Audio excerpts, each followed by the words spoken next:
Olá, eu sou Felipe Recondo e este é o Sem Precedentes, o podcast do Jota em que nós discutimos o Supremo e a Constituição. No episódio de hoje, o grito de independência de Jair Bolsonaro não durou nem 2 dias. Depois de ameaçar o STF, xingar o ministro Alexandre de Moraes e dizer que não cumpriria decisões do tribunal assinadas por ele, Alexandre de Moraes, Bolsonaro assinou a sua rendição. Um recuo que ninguém acredita ser definitivo, mas que foi significativo diante das ameaças e da mobilização dos bolsonaristas para o 7 de setembro contra o Supremo. Ministros do tribunal atribuem a esse recuo do presidente as ameaças possíveis contra ele e sua família no campo judicial e no campo político. Desdobramentos que poderiam vir, por exemplo, de um processo de impeachment ainda distante.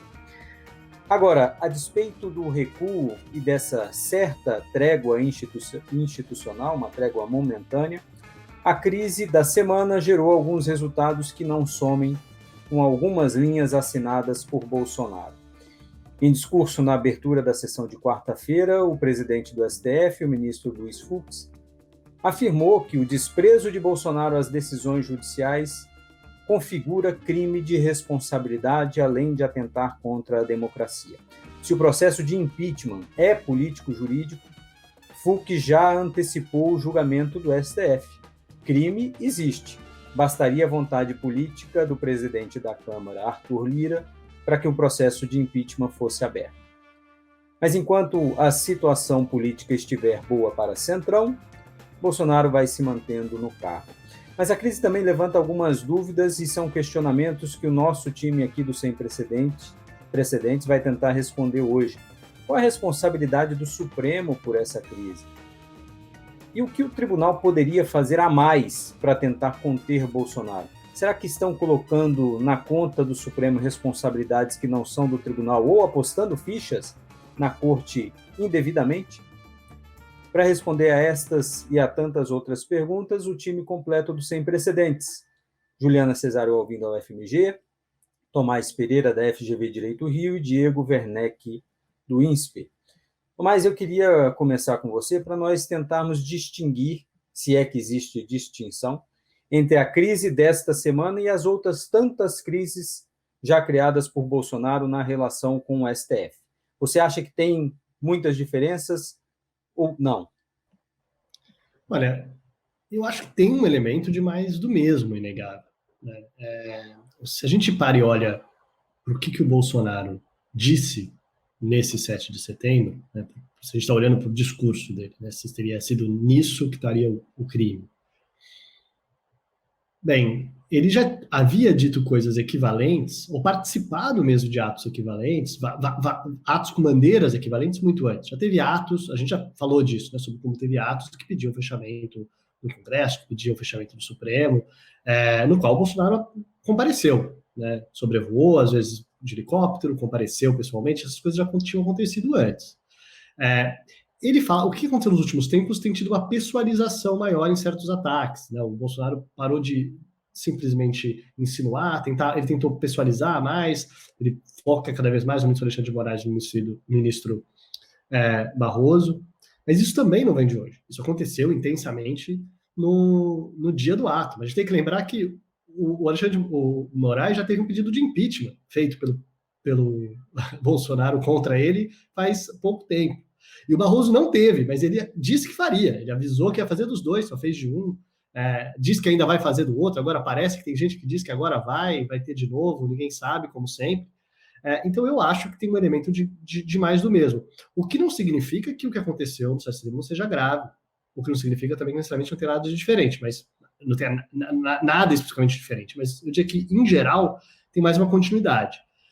7 de setembro tem elementos de crime de responsabilidade ali? Eu concordo aí com a análise de várias pessoas de que sim, inclusive do Fux, como você disse, que tem crime de responsabilidade. Mas será que não é para a gente falar que é um crime de responsabilidade continuado, um crime de responsabilidade permanente, se a gente está falando de crime? Porque às vezes parece que as pessoas ficam na dúvida, né? É crime de responsabilidade ou seriam só, né, usando o linguajar do direito criminal, né, atos preparatórios? Ele não disse aí. Acho que tem crime de responsabilidade sim, Mas não é de hoje, não começou no dia 7 de setembro, acho que já fez algum tempo. Então, talvez a gente tenha essa figura de crime de responsabilidade continuado ou permanente que o Bolsonaro trouxe para a nossa política. Diego, queria ouvir você também para saber se você vê alguma diferença, se vê uma continuidade, para a gente tentar demarcar um pouco o que nós temos de inédito ou não nessa crise desta semana. Acho que o modus operandi, como o Tomás colocou, não é inédito, né? A gente já vinha convivendo com essa forma de atuação do presidente Bolsonaro, que já era crime de responsabilidade também antes de 7 de setembro, na minha avaliação também, mas a escala é muito diferente, né? E é uma combinação de um foco maior no Supremo, como o Tomás apontou, em pessoas e ministros específicos, com uma escala muito maior. Isso é que eu acho que é a novidade, né? Especialmente se a gente, hoje, depois de ter visto o que aconteceu, chama mais atenção, talvez, a continuidade. Mas na segunda-feira de noite, quando a gente pensava nas possibilidades do que poderia acontecer e algumas tentativas de invasão do Supremo, pontuais, que não chegaram a ter sucesso, a gente começa a ver um pouco da diferença, uma diferença de escala, de grau. Mas tem, me parece, uma diferença relevante de escala que gera, então, uma resposta diferente também, né? O discurso do Fux tem elementos importantes e diferentes, né? A gente complicado colocar tudo na mesma sacola da nota de repúdio, né? Porque nesse caso a gente tem um presidente do Supremo falando institucionalmente e usando tempo presente, sem condicionante, sem advérbios, dizer que incitar as pessoas a atacar as instituições, né, e a desprezar decisões judiciais já configura crime de responsabilidade, já é um ilícito. Eu acho que vale ler esse discurso do Fux com esse olhar, né? Tem uma diferença aí. Mesmo quando a gente pensa nas falas do Celso de Mello, em 2019, falas muito contundentes, né? Elas têm um grau de abstração maior, muitas vezes. Nesse caso, é bastante concreto. O Fux está dizendo isso que aconteceu já configura crime de responsabilidade a ser analisado pelo Congresso. Então, não é com a gente, é com o Congresso, mas isso em tese, o que aconteceu configura um crime de responsabilidade. Então, acho que essa novidade dessa resposta do Fux, acho que é um efeito, em parte, do que me parece uma diferença de grau, de escala, em que é o mesmo tipo de perigo, mas que a gente foi descendo ladeira abaixo, né? Ele foi se agravando, foi ganhando corpo, e a ameaça se tornou mais concreta. O Supremo sofreu ameaças concretas de invasão naquela madrugada, né? Então, eu chamaria atenção para essas diferenças no que aconteceu e na reação do Fux, sobretudo. Diego, sabe que a gente sempre menciona a invasão do Capitólio nos Estados Unidos e a gente pensava que ela viria em 2022, qualquer coisa do gênero. E ela foi uma ameaça real agora, nesse 7 de setembro. A segurança do Supremo tratou isso como algo sério e algumas pessoas disseram que a inteligência da polícia e do próprio Supremo haviam detectado essa ameaça real. A gente viu que a PM teve que agir e ser reforçada para conter essa ameaça de invasão e destruição do prédio do Supremo. Então, de fato, foi num nível muito superior. E aí, falando sobre o que o Tomás mencionou, né, o ministro Fux, quando foi construindo o seu discurso, poderia tratar de descumprimento de decisão judicial, como o presidente ameaçou fazer, como um potencial crime de responsabilidade, mas ele escolheu não falar de futuro. Ele já pegou esse conjunto da obra, como disse o Tomás, e falou, isso tudo é crime.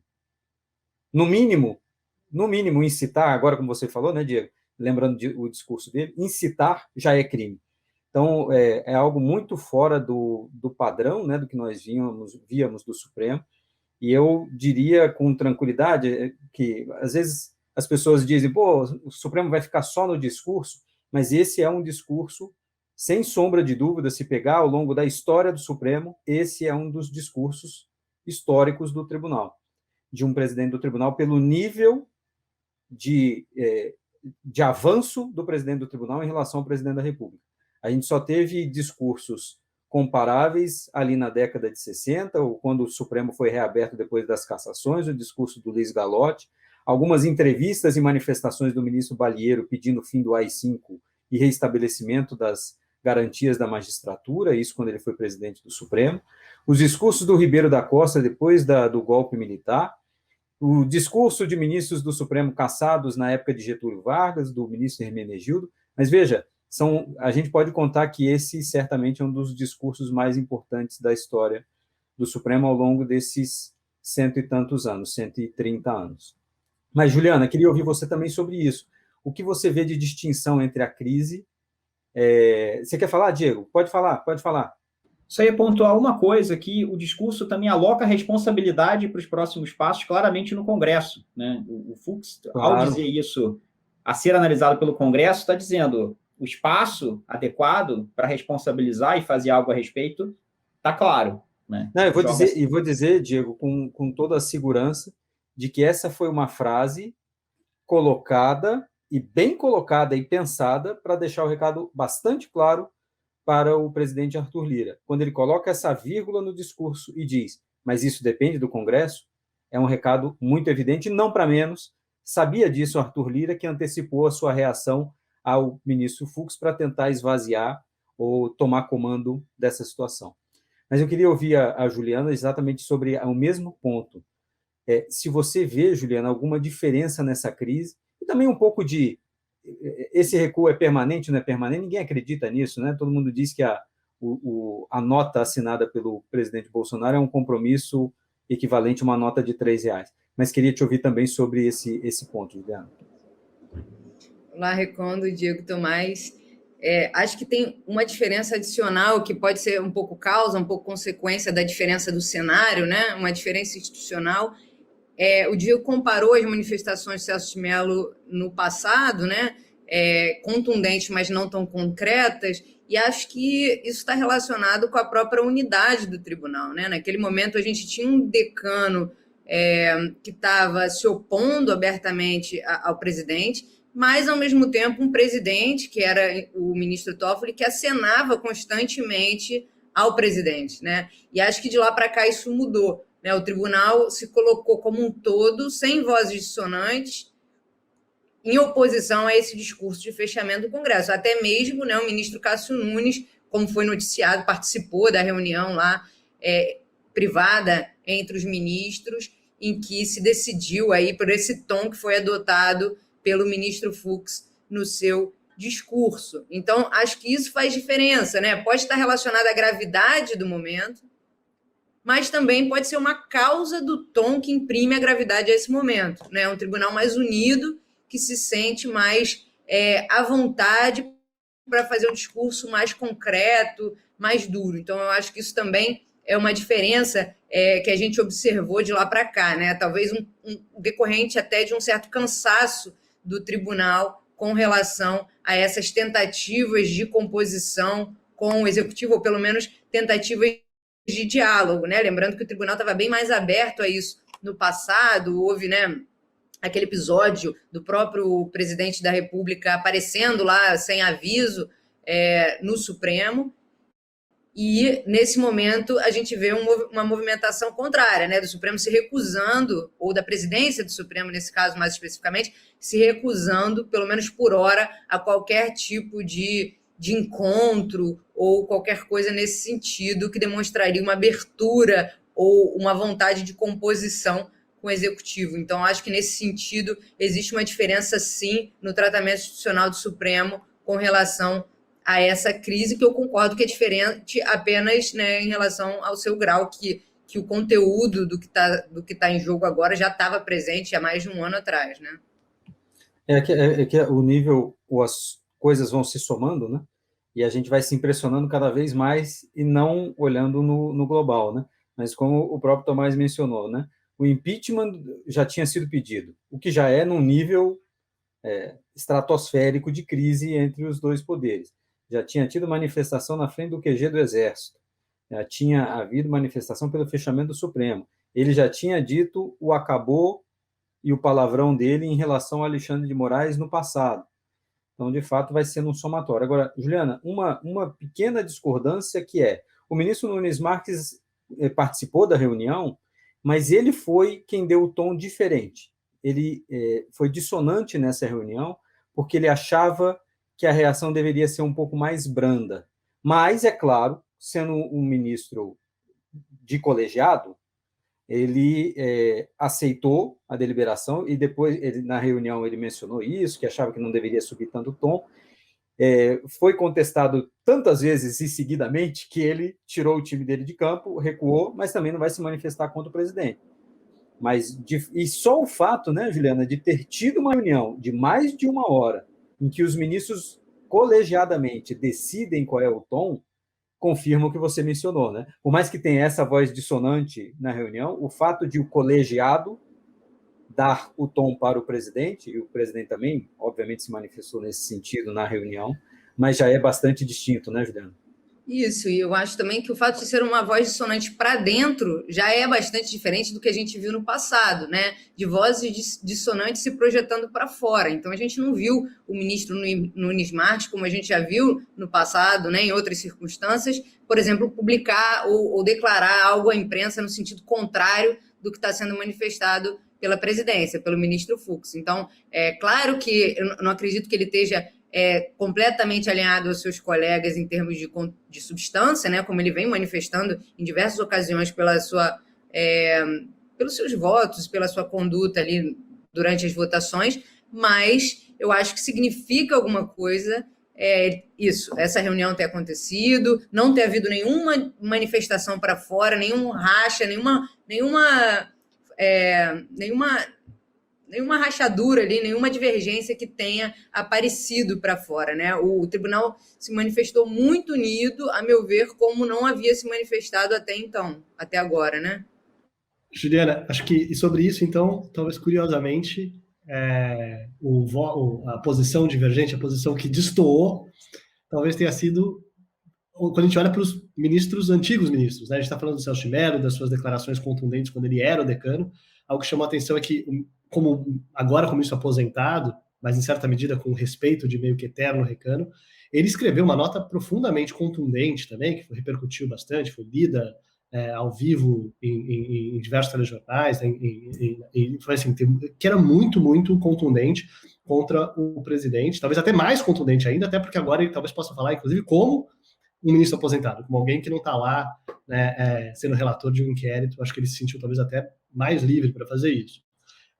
Então, o oposto disso foi o ministro Marco Aurélio, né, que teria repercutido o que ele teria dito, que a corda foi esticada pelos dois lados, ou algo do tipo. Então, a única posição que eu li que teria sido mais contemporizadora, assim, como você disse, não é do tribunal atualmente, não é de dentro do tribunal, é de um ex-ministro, e essa oposição, né, continua sendo uma voz dissonante, o ministro Marco Aurélio, em oposição direta ao outro decano. Ele que é o decano que acabou de se aposentar, mas ele foi decano por alguns meses apenas, com uma posição soando bem diferente do ministro Celso de Mello, que fez questão de se posicionar sobre isso veementemente. Acho que ele continua falando nesse sentido muito mais pelo tribunal do que o ministro Marco Aurélio.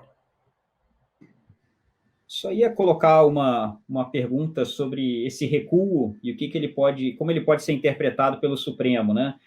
Acho que, primeiro, ninguém imagina que esse recuo significa necessariamente qualquer coisa, além de que, objetivamente, agora o presidente deu um passo atrás, né? Como a gente sabe que isso para o futuro não significa nada, não mudou, não viu a luz, não é uma nova pessoa, isso sem dúvida nenhuma. Mas, por outro lado, tem um dado objetivo desse recuo, né? Me parece que, eu estava pensando aqui se há um outro exemplo de um recuo do Bolsonaro que vai e volta, fala e desfala, diz e desdiz, mas se tem algum outro exemplo de recuo assim do Bolsonaro que tenha tido um custo tão claro, tão imediato para a sua base, né? Porque parece que ele está sendo criticado pelos próprios bolsonaristas que estavam nos atos, que estão em Brasília agora, os caminhoneiros. Então, isso me parece algo potencialmente novo, e a questão é saber se isso afeta como o Supremo lida com esse recuo, né? O Supremo vai virar e falar, bom, então temos aí um presidente que, pela primeira vez, deu um passo atrás com algum custo. Isso muda a maneira como a gente pensa, como vão ser os passos futuros dele, ou não? Não, é mais do mesmo. A gente sabe que isso não quer dizer absolutamente nada, que é simplesmente uma escolha de palavras de acordo com o momento, então a gente vai continuar operando igual. Eu não sei, eu acho que pode ter algum elemento aí nesse passo atrás de diferente em relação aos custos. Recuo com custo tem maior capacidade de sinalizar alguma coisa, mas fica aqui como pergunta, né, se isso faz diferença ou não para o Supremo. Sobre isso, Diego, eu acho que uma dúvida que fica você perguntou sobre se teve algo de novo, né? Eu comecei falando que eu não senti que teve algo de tão novo no comportamento do Bolsonaro em si. Claro que teve, você enfatizou o que teve de novo nisso, mas ele já estava dizendo esse tipo de coisa, já está esse tipo de atitude. Talvez o que tenha de novo não seja exatamente no comportamento do Bolsonaro, né? Seja no comportamento, como você disse, da base que apoia o Bolsonaro. O Bolsonaro sempre, digamos, anunciou e sempre disse que teria essa capacidade de mobilização.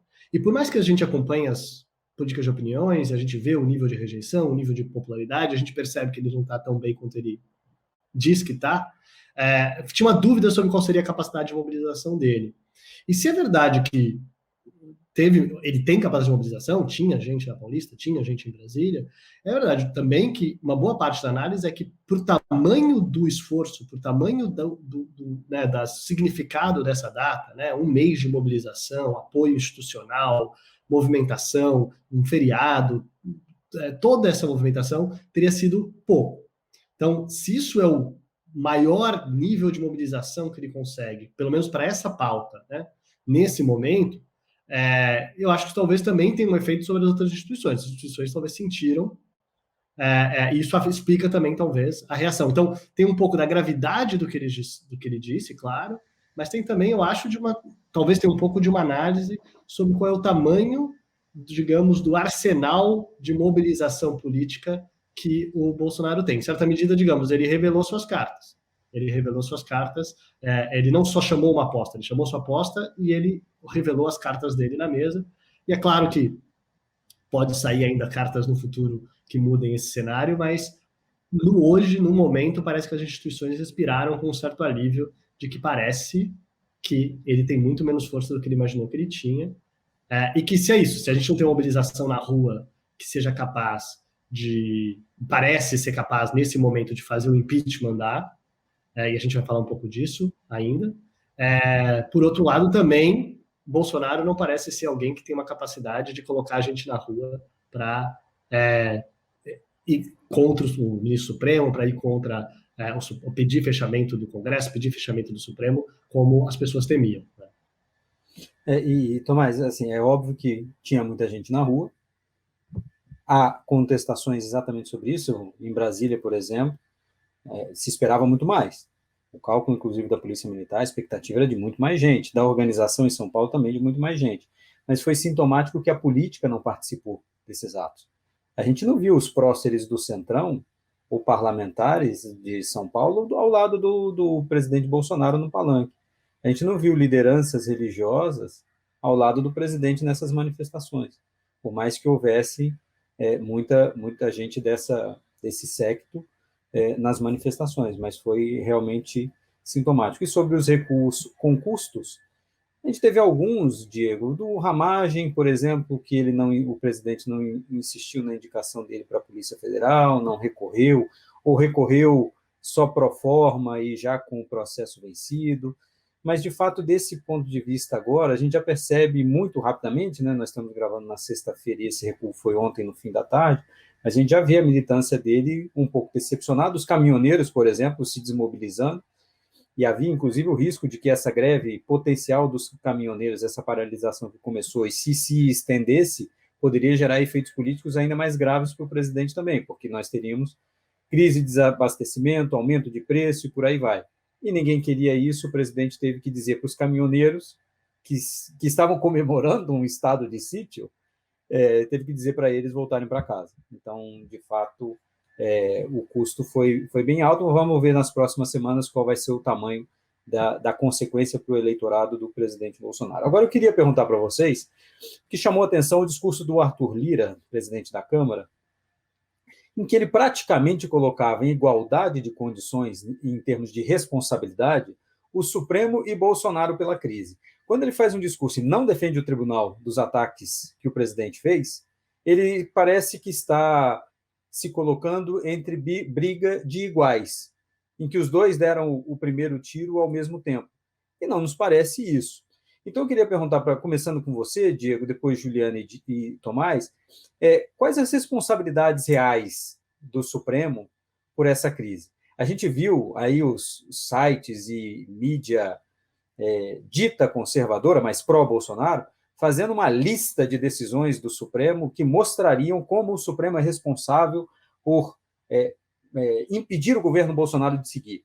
E tem várias dessas decisões, é até um pouco engraçado como se coloca tudo num pacote só, do tipo, ministro do Supremo dá 10 dias para Bolsonaro se pronunciar sobre constitucionalidade de tal coisa que é exigida pela Constituição, que o ministro deu prazo para o presidente. Então, existe uma lista fake de derrotas impostas pelo Supremo, ou de limitações impostas pelo Supremo, artificialmente para fazer oposição ao Bolsonaro. Então, eu queria começar a ouvir você, Diego, sobre qual a responsabilidade do Supremo por essa crise, de fato, real. Vou focar, não vou entrar em todas essas decisões, que eu imagino que sejam muito variadas e... Dizem que são 123. Dizem que são 123. Deve ser uma leitura de ficção muito boa, assim, você imaginar todas essas... E vou te dizer, sabe, Diego, tem algumas que fazem sentido. Ramagem, por exemplo, é uma delas. A gente sempre falou aqui que era uma decisão que o Supremo precisava se debruçar sobre aquilo e parecia esquisita. Inquérito de fake news, nós sempre criticamos aqui, falando, isso é heterodoxo. Do ponto de vista político, pode até entender, mas na lista tem algumas coisas que são ok, mas tem outras que são bizarras. De acordo, Felipe, a gente fez críticas a várias dessas decisões do ponto de vista jurídico em vários momentos, né? Ramagem foi uma delas, inquérito de fake news, a gente apontou críticas aos argumentos dos ministros naquela leitura do regimento. Nós não temos problema nenhum aqui em fazer esse tipo de crítica, mas o fato é que, fazendo até o gancho com o Arthur Lira nesse caso, não dá para achar que é só o Supremo e não dá para achar muito menos que é só Alexandre de Moraes, né? Porque vamos pegar algumas dessas prisões e dessas medidas coercitivas que estavam entre as bandeiras e os slogans visíveis dos manifestantes, né? Daniel Silveira, também apontamos que tinha ali críticas a serem feitas a como a decisão foi construída, foi confirmado pela Câmara. A prisão dele foi confirmada pela Câmara depois, nos termos exigidos pela Constituição, Câmara presidida pelo Arthur Lira. Então, a instituição dele chancelou, né, uma dessas grandes, né, decisões que são apontadas como cruzando a linha. Está lá. Roberto Jefferson, a PGR ofereceu denúncia. Também critiquei aqui na semana passada que eu achei a denúncia pouco comprometida, mas tudo bem. Formalmente apresentou a denúncia. Tem a PF que pediu a prisão. E a PF que pediu a prisão, como aconteceu em vários desses outros casos, né? É como se tivesse, assim, o vício de origem, dado que tem um problema lá em como o inquérito começou, tudo que acontece a partir daí é na conta individual do Alexandre de Moraes. Não. Essas instituições foram ocupando esses espaços, né? Se a linha foi traçada mais lá na frente, essas instituições foram e ocuparam esse espaço novo, né? Então, o Sérgio Reis, por exemplo, também foi mencionado. As medidas coercitivas, né, não houve pedido de prisão, mas foram pedidas pela PGR. A prisão do Zé Trovão, salvo engano, também o pedido é da PGR. Essas medidas, várias dessas medidas de PGR. O voto impresso que Bolsonaro cita para dizer, né, também é parte do que ele coloca na conta do Barroso, Alexandre de Moraes, foi o Lira que pautou para o plenário, e o plenário da Câmara, né, rejeitou essa proposta. Então, o Pacheco rejeitou o pedido de... O Tomás tinha lembrado isso mais cedo. O Pacheco rejeitou rapidamente, inequívoco e rapidamente, o pedido de impeachment do presidente Bolsonaro contra o ministro Luiz Roberto Barroso. Então, assim, é muito estranho... Do ministro Alexandre, impeachment do ministro Alexandre. Eu também ministro Alexandre, desculpe. Porque como ele disse que ia ser contra os dois, a gente fica... E está esperando ainda o outro. Exato, você tem razão, obrigado pela correção. Então, assim, o mínimo que o Lira, né, que o presidente da Câmara deveria fazer, nessa posição institucional é olhar para esse cenário e falar, tem um dos lados, vamos supor que tem um conflito entre dois lados, né? Um dos lados é uma teia de instituições que estão aí se apoiando, em momentos tem divergência, tem crítica, mas que estão agindo de uma forma que não é necessariamente conflitiva, muito menos fora das 4 linhas da Constituição, como o Bolsonaro gosta de falar. E, de outro lado, você tem um presidente isolado, incitando ataques individuais aos ministros e às instituições, negando, inclusive, esses fatos básicos de que a Câmara aprovou o voto rejeitou a proposta do voto impresso, né, de que o impeachment foi rejeitado pelo Senado. Então, é claro que cola com a rede bolsonarista radical, né, personalizar isso na figura do Alexandre de Moraes ou do Barroso e trocando. Mas é impossível achar que são atuações individuais que não encontram eco, não encontram apoio, não encontram reforço, e que às vezes, em outras instituições, e que às vezes nem estão mais liderando necessariamente todos esses frontes, como os exemplos dessas prisões mostram. E é um hábito um pouco da imprensa também, você vê no jornal, é comum ver lá o ministro Alexandre de Moraes determinou a prisão de não sei quem, mas esqueceram de dizer que foi pedida pela PF, que foi pedida pela PGR, né? Então, acho que é importante não cair nessa narrativa ainda. Isso não tem nada a ver com mérito jurídico e com críticas que possam ser feitas a uma medida ou outra, a gente fez isso várias vezes aqui, mas do ponto de vista da ação, isso não é, né, não é uma ação individual, enlouquecida de um ou dois ministros, encontra muito eco, muito respaldo nessas outras instituições. E sempre lembrando, né, Diego, antes de passar a palavra para a Juliana, que o próprio inquérito de fake news, a gente já falou disso aqui. Desde o começo, nós apontamos os problemas, a heterodoxia dele, mas aí, como você disse, as instituições foram aceitando esse novo limite, que a AGU se manifestou favoravelmente, a AGU do governo Bolsonaro se manifestou favoravelmente e foi aberto por um presidente do Supremo que mantinha diálogo permanente com Bolsonaro. Então, o inquérito foi normalizado também pelas instituições. Enfim, mas queria ouvir você também, Juliana, sobre responsabilidades do tribunal pela crise. Se é palatável isso que o Lira fez de igualar Supremo e Bolsonaro pela responsabilidade da crise. Com relação só a essa normalização do inquérito, a gente começou hoje falando sobre a normalização, né, dos atos do Bolsonaro, e no sentido contrário também houve essa normalização desse combate aos atos de Bolsonaro por vias heterodoxas, né? Então esses dois processos foram acontecendo de maneira paralela e acho que no fim das contas o saldo é uma certa erosão das coisas, dos limites, né, que importam assim dentro dos processos, dentro da democracia.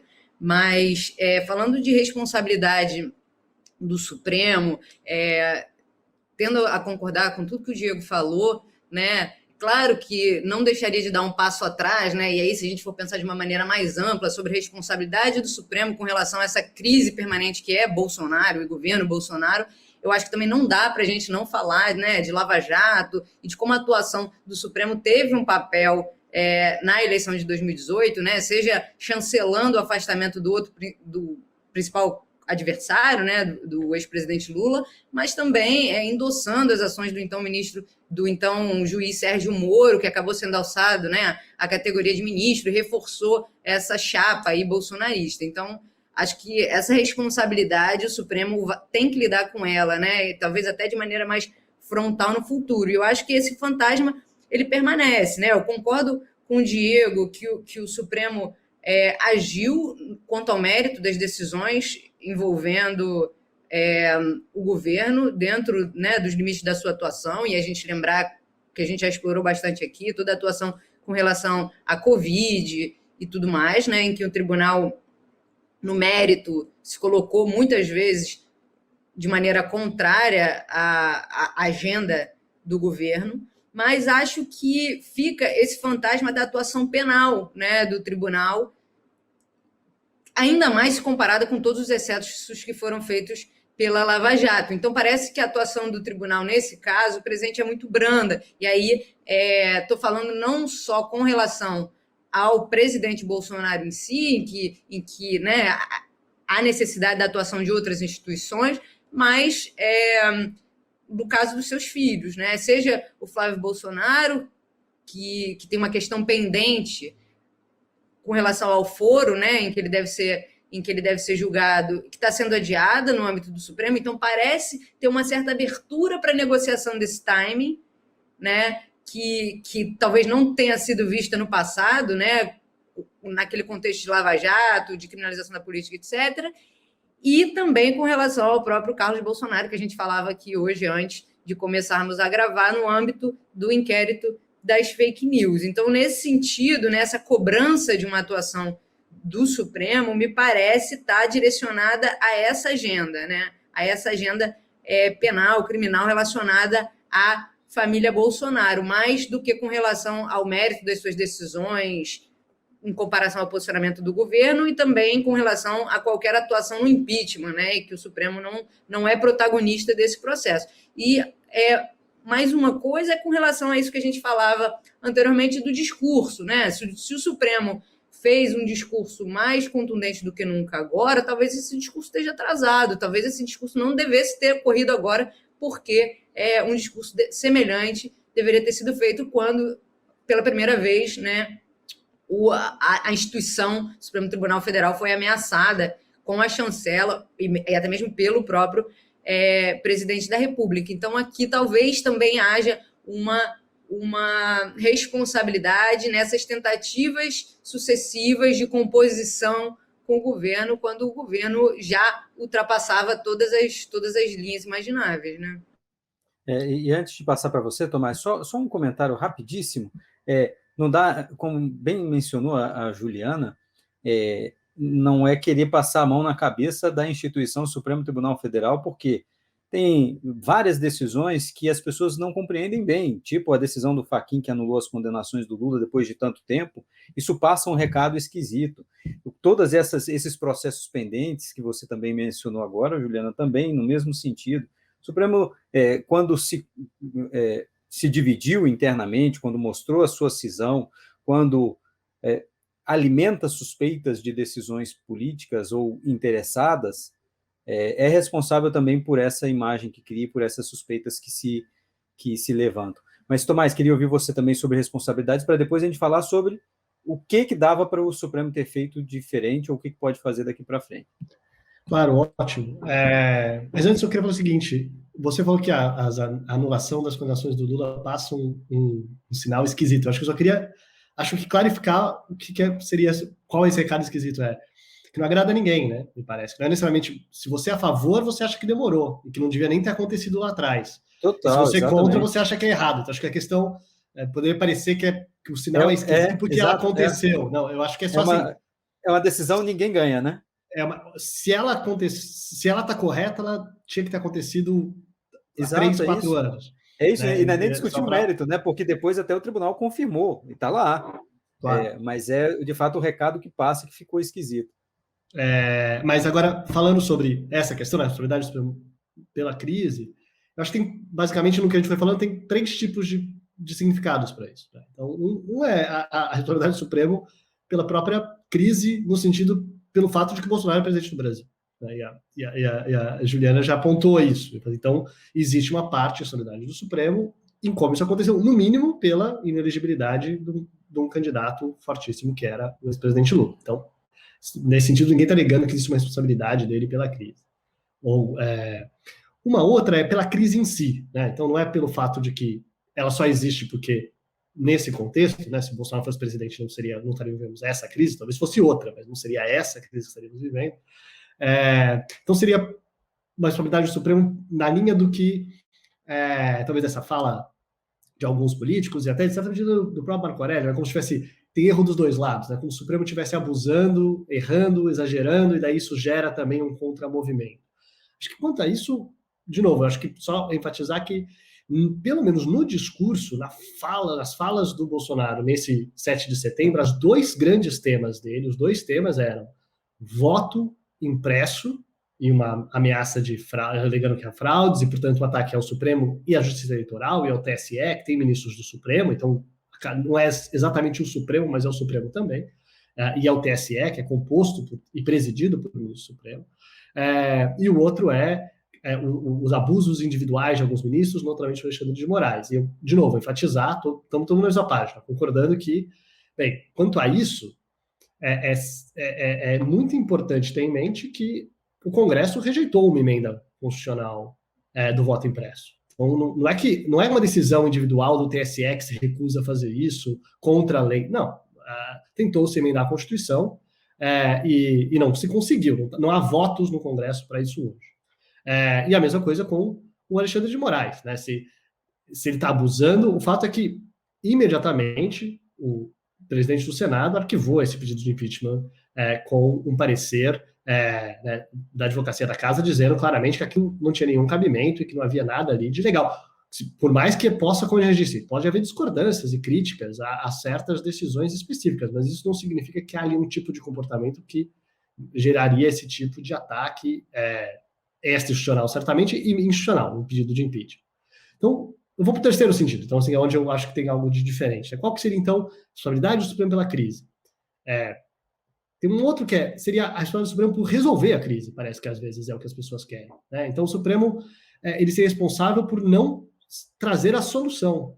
E acho que é aí que a gente talvez tenha que pensar um pouco sobre quais são os limites do que o Supremo dá para fazer em termos de trazer a solução para a crise. Para quem acha que há diversos crimes de responsabilidade e crimes comuns talvez tenham sido cometidos pelo presidente da República, e que, portanto, ele deveria ser removido do cargo, pode ser, parece às vezes que é só isso que deixaria as pessoas felizes, né? Uma decisão do Supremo que fizesse isso. O problema é que a Constituição não permite isso. A Constituição exige uma manifestação da Câmara nos dois casos. Não tem como retirar um presidente da República do cargo sem 2/3, no mínimo 2/3 da Câmara, autorizando uma denúncia de crime comum, que teria que ser pelo PGR, além de tudo. Então você precisa de duas outras instituições antes do Supremo. Ou no caso de impeachment, 2/3 da Câmara e 2/3 do Senado. Não tem como o Supremo impeachment o Bolsonaro.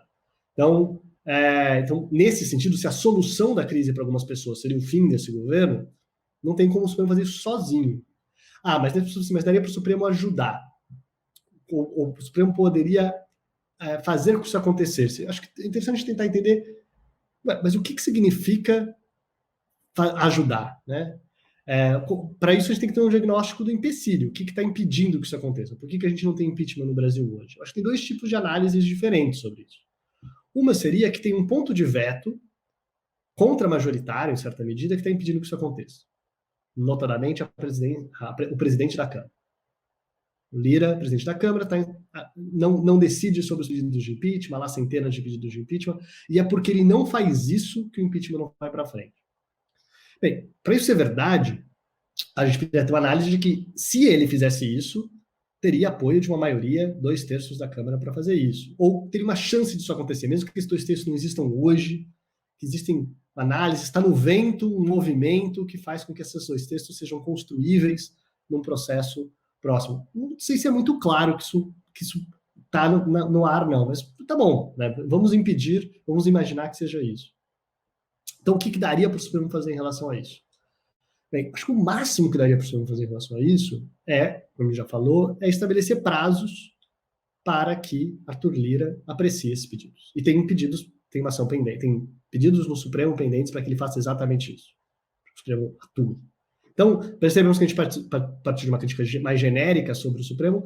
Eu estou tentando reduzir a um ponto mais específico. Então, vamos pensar o que teria de mais específico e mais concreto que parece que as pessoas às vezes parecem achar. Então, colocar na conta do Supremo o fato de que o impeachment não anda, e mais especificamente o fato de que o Arthur Lira não decide sobre isso. Então, vamos imaginar que as pessoas ganhassem, que essas ações fossem bem-sucedidas, que amanhã o Supremo se reunisse colegiadamente e decidisse que tem prazo, sim. Se esse prazo é 5 dias, 15 dias, 30 dias, eu não sei, mas vamos dizer que ele decidiu que tem esse prazo. E daí o Arthur Lira arquiva esse processo. Daí tem recurso. E esse recurso não vai para frente, não há número suficiente para derrubar a decisão do Arthur Lira. O impeachment também não vai acontecer. Tá? Então, acho que é importante ter claro que o máximo que parece que dá para o Supremo fazer em relação ao impeachment ainda é pouco. Não significa que não haja bons argumentos para que ele talvez devesse fazer isso, devesse estabelecer um prazo. Seja importante que tenha um prazo, é importante que tenha uma decisão de arquivamento ou de prosseguimento, uma das duas, mas que simplesmente esse limbo em que nada é feito é um problema razoabilíssimo. Mas eu só queria chamar a atenção que talvez isso também não resolva. A minha dúvida talvez seja uma pergunta para as pessoas: se o Supremo fizer isso amanhã, daí não tem mais crítica para o Supremo. Ou pelo menos crítica sobre isso. É claro que você pode continuar as críticas de só estamos aqui porque a eleição não teria sequer acontecido se não fosse vocês. Tá bom, essa é uma crítica histórica que o Supremo vai ter que lidar com isso pro resto da vida. Mas vamos falar do hoje, do que o Supremo está deixando de fazer hoje e poderia fazer. Me parece que isso seria o coração disso. E eu só queria chamar a atenção que talvez que isso ainda não resolve a crise. O que resolve a crise é 2/3 na Câmara, 2/3 no Senado. E se tiver 2/3, e se tiver 2/3, o presidente é tão pressionado, às vezes o presidente da Câmara, que ele não tem mais o que fazer, não tem nem como segurar e nem precisa do Supremo. Até porque, se você mesmo falou, tem um processo no Supremo, começou a ser julgado nesta semana no plenário virtual, da relatoria da ministra Carmen Lúcia, que já negou o pedido para impor ao Congresso, ao presidente da Câmara, um prazo específico, e ela está rejeitando o recurso contra essa decisão dela. A gente até falou disso como fato da semana passada, Exato. E até ia falar um pouco mais disso hoje, né? Mas então, vamos sim. Ela rejeitou, mas só queria salientar que ela rejeitou nesse caso formalmente. Era um mandado de injunção, Exato. E ela disse não cabe mandado de injunção. Daí vira a pergunta, mas cabe alguma outra coisa? Isso é para a gente descobrir, né? É para a gente tentar, e o Supremo, ela não diz, ela só diz que não cabe isso, né? Pode ser outro problema, Tomás? Mas eu ia falar isso, eu ia falar que pode ser que o Supremo um dia se posicione sobre isso, mas você tem razão, a sinalização não é essa. Desculpa. Não, o que pode ter de decisão tudo bem, então o presidente da Câmara tem um prazo. Aí, como você bem disse, aí ele arquiva. Aí tem recurso. Tem prazo por recurso? Tem vários recursos que ficam parados, recurso contra a decisão do presidente, que nunca é votado. Aí vão ter que entrar com uma nova ação, porque aí tem que ter o prazo para o recurso contra a decisão do presidente da Câmara de arquivar. Então é uma coisa meio interminável. Mas, Diego... Eu ia reforçar o Tomás falando da responsabilidade, né? Mesmo nessas duas leituras, a responsabilidade é do Congresso, como o Tomás falou, né? Em algum momento a Câmara e não o Supremo é para onde a gente deveria focar a atenção de por que o impeachment não sai. E, além disso, no caminho do crime comum, né, a gente também fica pensando no Aras, né, que tem como PGR, tem monopólio, tem a titularidade, né, da ação penal contra o presidente da República, mas a gente acabou de passar pelo processo de confirmação dele pelo Senado, o que não deixa de ser também um outro fio de mistura entre responsabilidade, que não dá para a gente dizer que a responsabilidade é só do Aras hoje. Né? O Senado confirmou, sabendo disso, sabendo do que já tinha acontecido. Então, tem aí, de fato, mais um exemplo, né, do que me parece ser uma expectativa irrealista em relação ao que o Supremo, não digo nem deveria, não digo nem do ponto de vista jurídico, né? Isso está claro que tem coisas que são totalmente irreais, mas do ponto de vista político também, né, que eu acho que é um pouco o que o Tomás também estava enfatizando. E aí eu chamaria a atenção para... Diego, desculpe te interromper, mas justamente você vai entrar no outro argumento. Mesmo que houvesse o oferecimento da denúncia por crime comum do Aras, precisaria da licença da Câmara. Da Câmara, claro, sem dúvida. E não haveria. E ele mesmo diz isso. Que aí também entra numa teoria autorrealizável, né? O Augusto Aras diz, como não vai ter apoio da Câmara, eu não vou oferecer, porque não adianta nada. Mas a gente sabe que não é assim, né? Que ele poderia oferecer isso, mas para que houvesse a deliberação e que ele cumprisse o seu dever se há crime comum e tal. Mas, pelo jeito, ele acha que não há crime comum. Mas, de fato, precisaria ainda do apoio político. Como nós vimos no caso do Temer. Exato. No caso do Temer, teve duas denúncias diferentes e foram rejeitadas, realmente não foram... O que também não significa que não acontece nada. Depois que sai da presidência, essas denúncias podem continuar, como de fato continuaram, né? Então, mas sim, a gente viu isso acontecer. A gente viu um PGR denunciar um presidente da República na ausência de 2/3, e tudo bem, isso era a função dele. A função dele é denunciar. Sim, e não é um juízo político de conveniência e oportunidade dele. Da Câmara, pode ser. Da Câmara pode incluir se não é bom o país agora, ponto. Não é o caso do PGR. Não deveria ser, pelo menos. E eu chamaria a atenção para uma outra coisa, quando a gente pensa assim, de forma mais ampliada na relação do Supremo com o governo Bolsonaro. Acho complicado a gente imaginar que o Supremo fez pouco, ainda que se encontrasse alguma coisa que faltou fazer, né? Tem decisões pendentes, tem temas, beleza, mas olha o que aconteceu desde que a pandemia começou, né? O Supremo impôs uma série de derrotas ao governo federal numa frequência, com uma intensidade que não é comum na história do tribunal, né? Isso é um ponto fora da curva na trajetória histórica. A quantidade de vezes que o Executivo perdeu, né, a sua tese foi derrotada no Supremo em 2020 e 2021. Além das questões da pandemia, algumas das policies mesmo, aí não é mais ataque às instituições, são políticas públicas que o Bolsonaro prometeu que ia entregar e que tentou entregar, por meios legalmente questionáveis, como o decreto de armas, por exemplo. Está suspenso, né? O Supremo vai decidir isso agora, semana que vem, mas há decisões liminares suspendendo, né, os decretos que flexibilizam a compra de armas. Há uma decisão liminar do ministro Fachin, sobre a qual falamos também há mais tempo, né, suspendendo uma redução da alíquota para a importação de armas de fogo. Então, eu acho que é muito importante a gente ter isso em mente, que olhando o quanto você imagina que há uma inércia de resultado, né, porque tem crime de responsabilidade acontecendo e não se abre algum tipo de procedimento para responsabilizar. Quando você vai daí para trás, é fácil você imaginar que há muito que deveria ser feito pelas instituições, pelo Supremo, mas olha o que já foi feito em termos de contenção e limitação de decisões e da atuação do presidente Bolsonaro. É que muito do que o presidente Bolsonaro faz, já falamos aqui, muitas pessoas já falaram, é mais difícil de controlar, né? O Supremo não é o melhor tribunal, não é a melhor instituição para controlar palavras. O efeito das palavras está no mundo, quando pronunciadas. Você controla pela responsabilização de quem as fala, né? E aí, justamente isso é que não está andando. Tudo bem, mas aí todos os pontos do Tomás eu subscrevo, do Felipe também. É uma questão de funcionamento do Congresso, das instituições políticas, que está no centro disso, e não o Supremo. Vamos aqui para a nossa rodada final. Teria outras decisões tantas, né, Diego? Teria aquela decisão do ministro Barroso que anulou a transferência da FUNAI para o Ministério da Agricultura, devolveu para o Ministério da Justiça e tantas outras decisões. Mas é interessante que algumas pessoas que criticam o Supremo por não fazer mais, às vezes criticam o tribunal também por conta do inquérito de fake news. Então, às vezes fica um pouco incongruente, apesar de o inquérito de fake news ter os problemas técnicos, óbvio, mas e gente também que criticava o tribunal por coisas que fez no passado em relação ao governo Dilma. Por que não tirou o Eduardo Cunha antes? E por aí vai. Então, às vezes me parece um pouco incongruente. Esse é um tribunal que foi alimentado com o apoio da comunidade jurídica por muito tempo para ter uma grande flexibilidade interpretativa e de controle da agenda, né? Foi construído com esse apoio de uso de poderes individuais. Esse é o tribunal que as pessoas apoiaram, que se tornasse assim em alguma medida, né? E agora, né, como você está apontando, Felipe, a gente precisa se confrontar com as ocasiões no passado em que esses comportamentos foram... A flexibilidade interpretativa para fazer as mudanças com relação à prisão em segunda instância, por exemplo, Total. É a mesma energia de muitas das coisas que o Supremo está fazendo hoje, que, né, as pessoas podem estar em lados diferentes dessa discussão agora. Vamos aqui para a nossa rodada final, e eu queria chamar a Juliana para a gente falar de algum fato, decisão ou personagem da semana, saindo um pouco do óbvio e ululante. Juliana, por favor.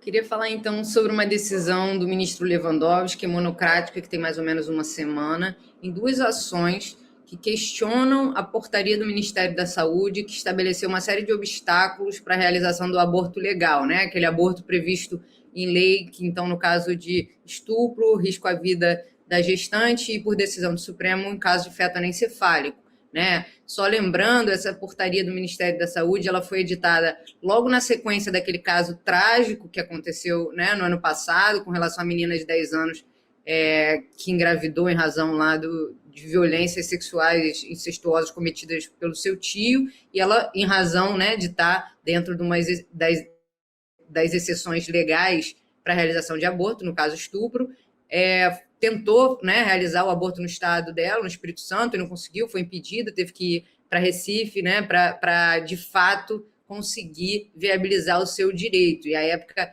se noticiou movimentações do Ministério da ministra Damares em oposição, né, a essa concretização desse direito, e logo em seguida, então, o Ministério da Saúde editou essa portaria, que foi questionada no Supremo por vários partidos políticos de oposição. E é interessante observar que, nesse caso, o governo federal adotou um expediente que vem adotando em vários outros casos, né, que é de revogar o ato que está sendo impugnado na véspera do julgamento. Então, esse caso estava pautado para ser decidido pelo plenário, né, do Supremo, e aí a portaria foi revogada e substituída por outra, né, querendo provocar uma perda de objeto, que tinha um conteúdo muito semelhante. Algumas coisas mudavam, mas a questão principal, que era a notificação, né, compulsória à autoridade policial, permaneceu ali. E o relator permitiu o aditamento da inicial, mas, então, nessa decisão de pouco mais de uma semana, ele extinguiu o processo numa decisão monocrática, sem resolução de mérito, acompanhando integralmente o parecer da PGR, né, em que disse que houve perda de objeto com relação àquilo que estava previsto na primeira portaria, e com relação à segunda portaria se trataria de um ato normativo secundário, então a via, né, do controle abstrato de constitucionalidade não seria a via adequada. Né? Mas a gente sabe que isso também é bastante controverso, porque há decisões do Supremo inúmeras que consideram decretos, portarias, em razão do seu conteúdo, atos passíveis de serem impugnados por essa via. Né? Então, uma decisão aí bem frustrante, né, em que o Supremo, pela via de um dos seus ministros, decide não decidir, um caso extremamente relevante de direitos fundamentais, em que muitas instituições já estavam habilitadas como a Miticuri, e outras haviam pedido habilitação, e a gente vai ficar sem decisão. Essa portaria, então, permanece em vigor e, enfim, uma decisão ruim, na minha opinião, do ministro Lewandowski. Embora ainda haja a possibilidade, né, se a gente pensar em que esse caso que esse tema volte ao Supremo por outras vias, talvez impugnando a legislação em si que embasa essa portaria. Então, a gente pode pensar em caminhos, né, para que essa ação retorne ao tribunal. Perfeito, Juliana. Diego, você. Eu vou destacar o que eu tinha mencionado rapidamente, o julgamento marcado para a semana que vem desse conjunto de ações, várias ADINs e algumas ADPFs, sobre os decretos do presidente Bolsonaro regulamentando o Estatuto de Armamento, os critérios para posse, compra e utilização de armas no Brasil. Né? E essa é uma decisão que vai ser importante, não só porque é o Supremo se engajando com a pauta política substantiva do presidente Bolsonaro, né, e não com ataques, mas esse ponto que a Juliana levantou, acho que vai aparecer também na decisão, né? Vai ser uma oportunidade do Supremo, quem sabe, esclarecer, especificar em que condições você pode utilizar uma ADIM para atacar um decreto que está sendo questionado justamente por pretender ser muito mais do que um decreto, né? Ele está regulamentando, mas está criando, na verdade, regras novas. Só para dar um exemplo para os ouvintes, uma das coisas que esse decreto faz é permitir que maiores de 14 anos utilizem armas, um dos dispositivos suspensos, né? Utilizem armas em atividades recreativas e esportivas, o que não tem previsão comparável no Estatuto de Desarmamento, e, na verdade, seria vedado pelo ECA, né? Seria ilegal você fornecer armas para menores de idade nessas condições. Então, essa é uma das razões pelas quais a ministra Rosa Weber lá atrás suspendeu parte desses decretos e que vai estar em discussão também no dia 17 agora. Lembrando que essa ação estava com vista para o ministro Alexandre de Moraes e foi liberado em meio à crise, já como resposta ao governo. Tomás, para a gente fechar. Então, o meu fato da semana continua, já mencionei, né? Vou ficar de olho, mandado de injunção, no qual se questiona exatamente esse poder do presidente da Câmara de não decidir sobre os pedidos de impeachment. Pede-se que ele estabeleça um prazo. A ministra Carmen Lúcia já indeferiu, né, monocraticamente, dizendo que não caberia mandado de injunção. Por quê? Porque mandado de injunção é uma ação específica que cabe quando existe algum direito constitucional que alguém não pode exercer porque falta uma lei regulamentadora. Né? E realmente é difícil dizer que é exatamente isso que está acontecendo nesse caso. Então ela indeferiu por motivos formais, não entrou no mérito do caso. Houve um recurso interno, como acontece, esse recurso está agora no plenário virtual. O que é relevante sobre isso? Para além do tema, que a gente falou que é um tema importante na política, enfatizando que esse tema pode voltar numa outra ação, consigo imaginar que isso talvez venha, né? No nosso sistema constitucional atualmente, a DPF é a solução para todos esses problemas. Não me surpreenderia, né, uma DPF sobre isso, se é que já não existe, talvez até já exista uma DPF sobre isso, teria que olhar. Mas, de qualquer maneira, vai ser interessante talvez observar o comportamento dos ministros, né? A gente vai tá aberto o prazo para o julgamento. Se não acontecer nada, deve acabar dia 17, se não me engano. Então, quando estiver gravando o jogo, a gente vai saber mais do que aconteceu para o próximo episódio. Mas seria interessante para além ver como se comporta. Se todo mundo simplesmente referenda a decisão da ministra Melúcia de maneira uníssona, é um tipo de coisa que poderia acontecer.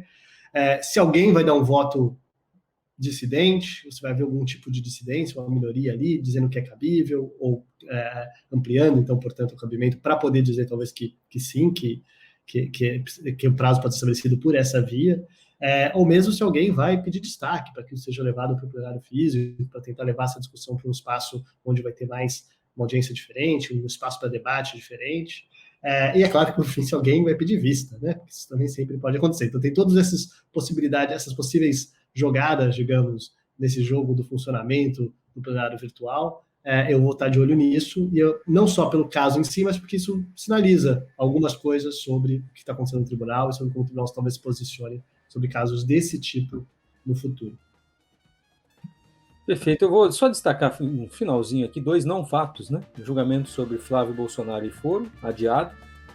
A gente não sabe para quando, mas ainda fica pendente essa resposta do Supremo. E impressionante que ninguém mais fala de André Mendonça. Indicado para o Supremo, está na geladeira, e pelo que se diz na política, Davi Alcolumbre não vai pautar a indicação dele para o STF até o final do ano, quase numa tentativa de forçar o presidente a retirar a indicação. Vamos acompanhar isso até pelo jeito, até o final do ano, ou até o ano que vem, se essa vaga permanecer em aberto. Gente, obrigado mais uma vez. Gravamos na próxima semana mais um Sem Precedentes, talvez com uma nova crise. Tchau. Obrigado. Tchau, até lá. Se você gosta do Jota, conheça agora o Jota Pro. Informações diárias exclusivas e ferramentas únicas para ajudar a definir os rumos da sua empresa. E com o Jota Pro Tributos, você recebe informações de bastidores e análises do andamento das principais questões tributárias em jogo no país, especialmente as discussões sobre a reforma. Você também tem acesso exclusivo aos resultados dos julgamentos do CARF, do STJ e do STF no mesmo dia em que acontecem. E mais, os algoritmos da ferramenta CARF Previsível permitirão saber quem tem mais chance de vitória nas disputas da casa. São informações que podem valer milhões de reais para a sua empresa a um clique de distância. Jota Pro. Não tome decisões no escuro. Acesse www.j.info/pro e conheça mais.